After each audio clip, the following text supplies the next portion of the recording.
Symdeko, Big Pharma is just trying to line their pockets, because why is a life-saving drug $300,000 a year?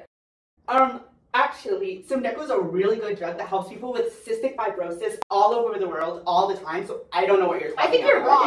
I think you're wrong. No, you're wrong. Stop. Were you about to fall for misinformation? Let's take a step back and actually get to know what Symdeko is. Symdeko is used to treat cystic fibrosis, which is an autosomal recessive inherited disease where patients have mutations that affect something called a cystic fibrosis transmembrane conductance regulator, or CFTR protein. This protein is a chloride ion channel responsible for regulating the ion and water balance between epithelial cells in our exocrine membranes, such as in the respiratory and digestive systems.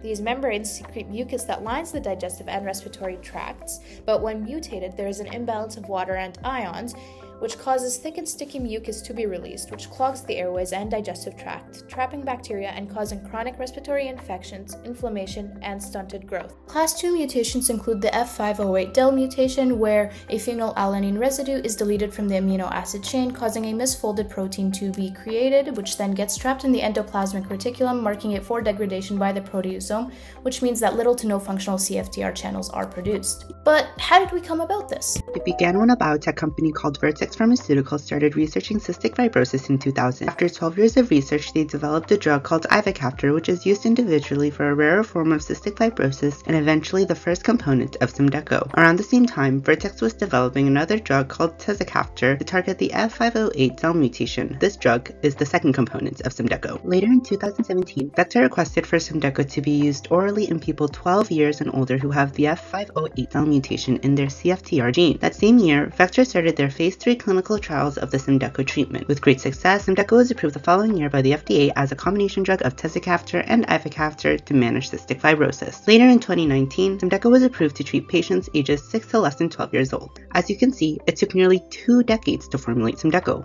But how does Symdeko actually work? As mentioned previously, Symdeko is a combination of tezacaftor and ivacaftor.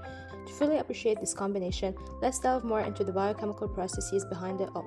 The F508del mutation gives rise to two major issues: defective trafficking, meaning the channel does not reach the cell surface, and an opening problem where the channel fails to function properly.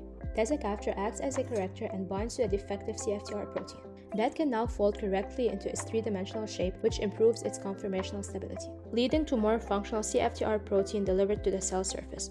Think of this chemical compound as the delivery guy that is responsible for ensuring that a valuable package, the CFTR protein, reaches its final destination, which is the cell membrane, and is not held at the ER or lost at the proteasome. On the other hand, ivacaftor is a potentiator that fixes the gating defect of the mutant CFTR protein by binding to a specific site on channels with a G551D mutation. That leads to a longer opening of the channel, thus improving conductance. As the package has been dropped off by tezacaftor, ivacaftor acts as the customer who opens it, allowing the passage of chloride ions for a longer period of time. As aforementioned, Symdeko is FDA approved. This describes Symdeko's safety based on its phase 3 clinical trials, meaning the trials were done at multiple centers, each testing on hundreds of patients. 3 double-blind placebo-controlled trials were conducted so that patients and medical staff did not know who had the placebo. The first trial was done on cystic fibrosis patients who had 2 copies of the 508del mutation. The second one was done on patients with that mutation and another mutation that was predicted to respond well to Symdeko. The third trial was done similarly, except the other mutation was predicted to not respond well to Symdeko.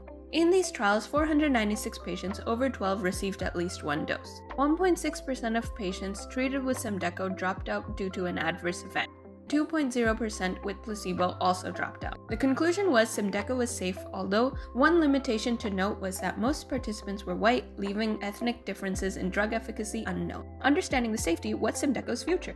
Around 100,000 people live with cystic fibrosis, and 85% of these patients worldwide are treated with Symdeko. Further improvement focus on enhancing lung function, addressing long-term complications. The most common drug reactions to Symdeko occurring in over 3% of patients are headache, nausea, sinus congestion, and dizziness. Further improvement includes making treatments more accessible and affordable. A patient without private insurance could pay up to $1 million per year for Symdeko in Canada. Symdeko is part of the shift toward personalized medicine, where treatments are tailored to individual genetic profile. Newer drugs like Trikafta target a wider range of CFTR mutations and show greater effectiveness than Symdeko. Ongoing research into gene therapy, for example CRISPR, holds potential for curing CF by correcting the underlying gene mutation rather than just managing symptoms like Symdeko. And that's the reality of Symdeko.